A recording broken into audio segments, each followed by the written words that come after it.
So today I'm going to be covering how I learned how to do high ticket sales or / remote closing.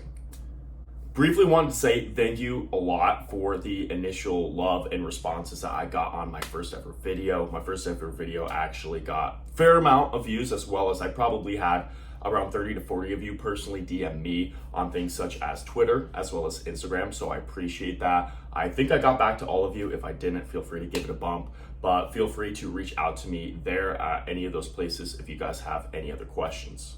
Today, I'm going to be telling the story of how I actually learned to do sales. My prior video was talking about the timeline for how when I first started, I started getting better at it, how much money I was making, which gigs I was on, and what exactly I was doing every step of the way. This video is going to be covering the same exact timeline. However, it's going to be looking from the perspective of how to learn how to do high ticket sales and learning remote closing and just sales in general, so that you guys could either replicate it or at least get a 30,000 foot perspective of what it took for me to be successful.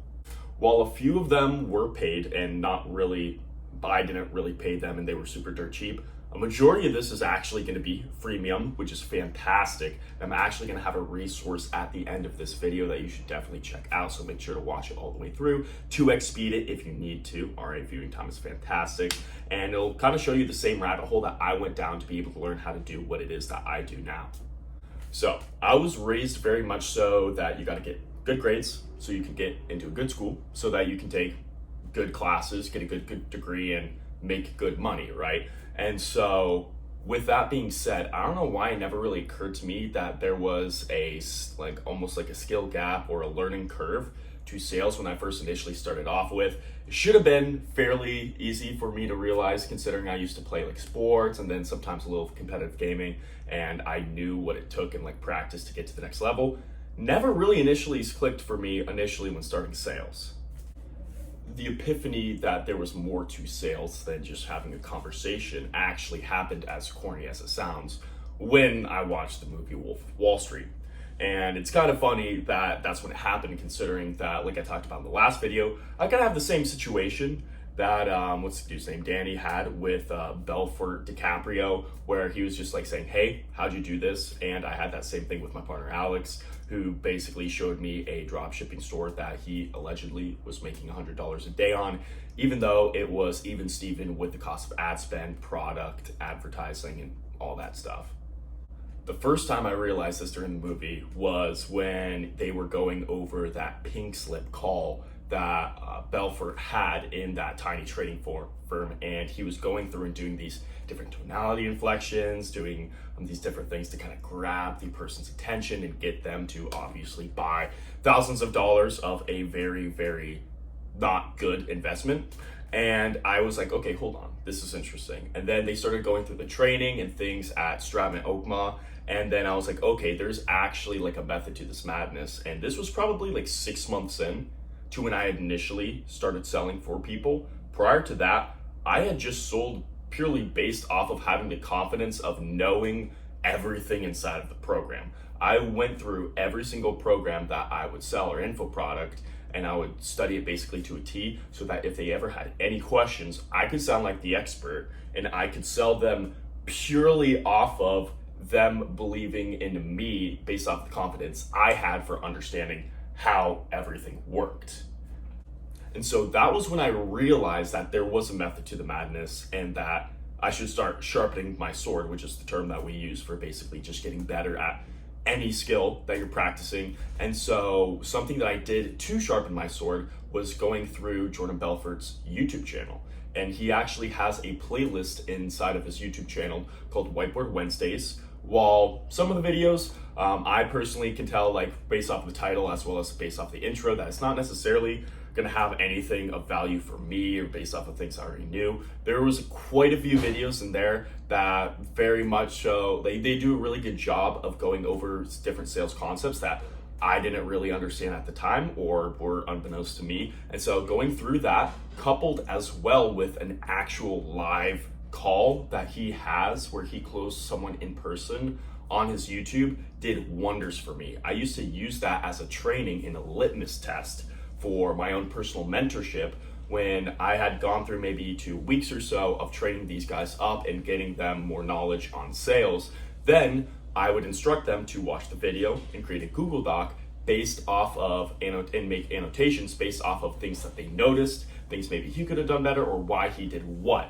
right? And so based off of those docs, I was able to see what they were struggling with and where they were at. As well as, it's always fun to go through and rewatch that. I've probably watched that video around 20 times in my life, and I really like anytime I ever were to rewatch the Wolf of Wall Street video, going through and kind of seeing like the little things that he does in both the movie and in the video. It's nice little dopamine hits. I think I just love kind of seeing that in action.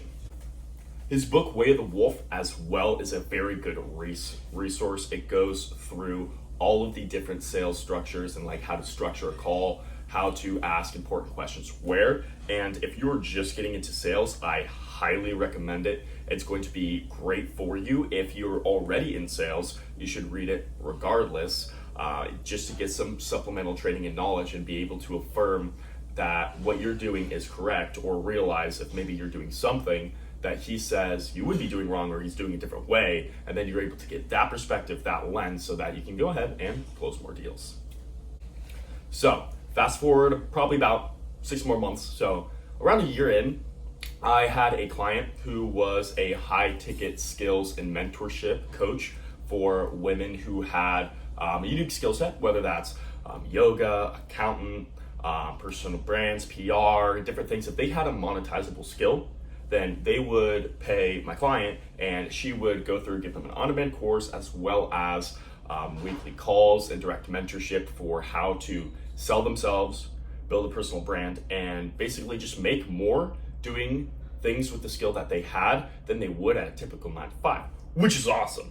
And with that being said, since she taught people how to sell more, she was fairly fluent at sales herself. And so she helped me a majority in 2 ways. One was reviewing some of my calls, and she taught me probably one of the best one-liners that all my students are going to know for closing calls and kind of handling objections, which is going to be, you can't afford not to do this, and then you pause, or you can just go straight into the explanation, and then they'll be like, what do you mean I can't afford not to do this? And it's typically when they say like, oh, I don't know if I have the budget for this, I don't know if I can afford it, and then you hit them with that, then you pause, they say that, and then you basically just like twist the knife of pain based off of all the information that they told you prior to why exactly they should do it, and basically make the seat that they're sitting in really hot, so they want to stand up and move over to the seat of giving you their credit card details as well as their CVV. And so on top of that, so that was kind of the free help that she gave me and kind of the ideology mindset. But she also, fortunately enough, shared with me a on-demand course that was super cheap. I want to say it was like $97 either flat or a month. It was some of Grant Cardone's old training. It has him in a very young setting. You can tell that he's probably anywhere between maybe, I probably want to say 5 to 10 years younger when he initially shot that. But it just has him going through and handling like every single possible objection, BS that someone could toss your way. And just like one-liners for whenever someone says a one-liner. And there's a lot of different videos. And while it's great when you're initially starting out, just to be able to feel like you have like the tool belt and confidence that if someone says something to you, you're gonna have a nice little quip to get back at them. It's honestly, it's a crutch for when you're first starting off, because as you get more proficient in sales, you should learn how to go through and recognize different steps for handling objections. Not all of those one-liners are going to work, and so you have to go through and just be obviously able to realize any objection is just a smokescreen for uncertainty. And so you have to think to yourself and be smart enough to say, hey, why is what you're saying and reason for not paying me not making sense based off of everything you just told me? And then whatever comes to mind there is probably what you should say, unless it's like if they say I need to think about it. Why do you need to think about it?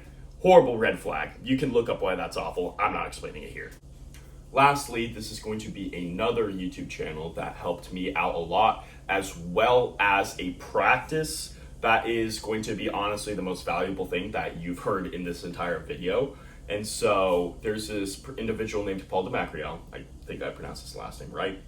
and he has a bunch of different sales trainings, ideologies, objection handling, different things like that on his YouTube. And so I was on a call once with an individual, and they said, I can't do it because I need to talk to my wife first. Oh no, she's not here, yada yada. And so aside from whatever, I was just thinking to myself at the time, like I basically just like blew out my Huggies, and I couldn't remember what I would say in that type of situation, right? Because I was relying on my tool belt. And so basically I had to relinquish the call. Unfortunately, very upsetting. However, I knew at that moment I messed up.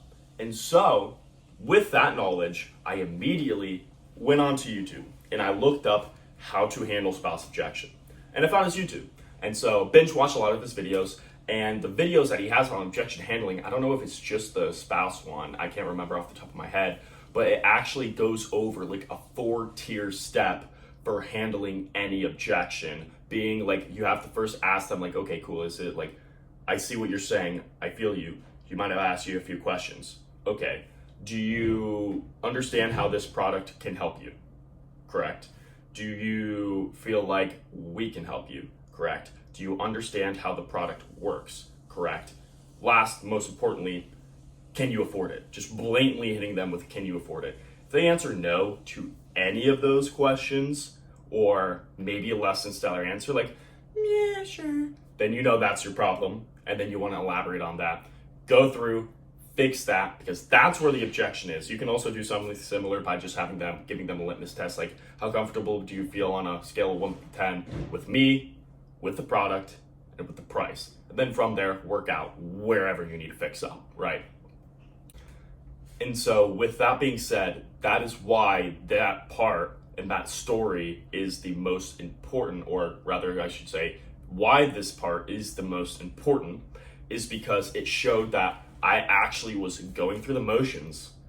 I kind of reviewed myself. I knew then on the call I had messed up, but this can also be done by re-listening to your prior sales calls recordings, which you should be recording, whether it's recording it on Zoom, using something like Tape-A-Call to record actual phone calls, whatever. You should be reviewing and always trying to get better. And by reviewing and realizing I messed up and immediately going and searching for a solution, I was able to get better at that point. And you better believe that that never tripped me up again, right? And so going through that process of continuously falling down, getting up, falling down, getting up, learning, falling down, getting up, making money, I was able to get to where I am now. And ultimately, the main kind of like corny thing for how to get the best at high ticket sales or remote closing is going to simply put, be doing it. Granted, you're going to have to figure out how to learn it, get your foot in the door and things of that nature first. But the only way that you're ultimately going to get better at doing it is by actually doing it, whether that's on an actual gig or running mock calls with your buddy or mentorship group. Any of those, you just need to get reps in. I've been fortunate enough to take thousands of sales calls, so fairly proficient at what I do. And so you just have to put in the reps so that you can get better. And with that being said, like I mentioned at the very beginning of the video, if you do want to get into this space, the high ticket / remote closing space, I do have a resource for you that I'm going to include down below. I made a little document that's going to cover two things. One, it's going to have one of my resources that I used to train my mentees, which I call my master script. It basically just is a script with a regurgitation of why I say everything where, based off of all my prior sales experience at that time. And so that should help you see really what it takes to be able to close individuals on the phone. It's a great resource. And on top of that, I'm also including in that same document a bunch of links to a bunch of like the top salespeople and people that I used to learn how to do high ticket sales and remote closing on YouTube, so that you can go down to what I always refer to as the YouTube rabbit hole. You can't really get proficient at something until you intake 20 to 40 hours worth of content at random across maybe any platform, or preferably YouTube, since it's a great format to be able to get information from. Maybe kind of like this YouTube channel, you should go watch the other videos, maybe put it on 1.5 speed in a separate browser with the volume at nothing, next to nothing, so that I can get my hours up. That'd be fantastic, just saying. But yeah, make sure to go check out that doc. Make sure to let me know how you feel about it, whether it's good or not, and it helped you. Let me know if it did. That'd be fantastic. Reach out to me on any of the socials that you'll be able to find on my YouTube if you have any other questions. I love helping you guys out. I love pointing you in the direction of getting additional supplemental sales help, whether that's with a community or mentorship if you're looking for that, or maybe some different resources and diving down the freemium route. So with that being said, thanks for watching till the end. I hope you guys have a great rest of your day. Peace.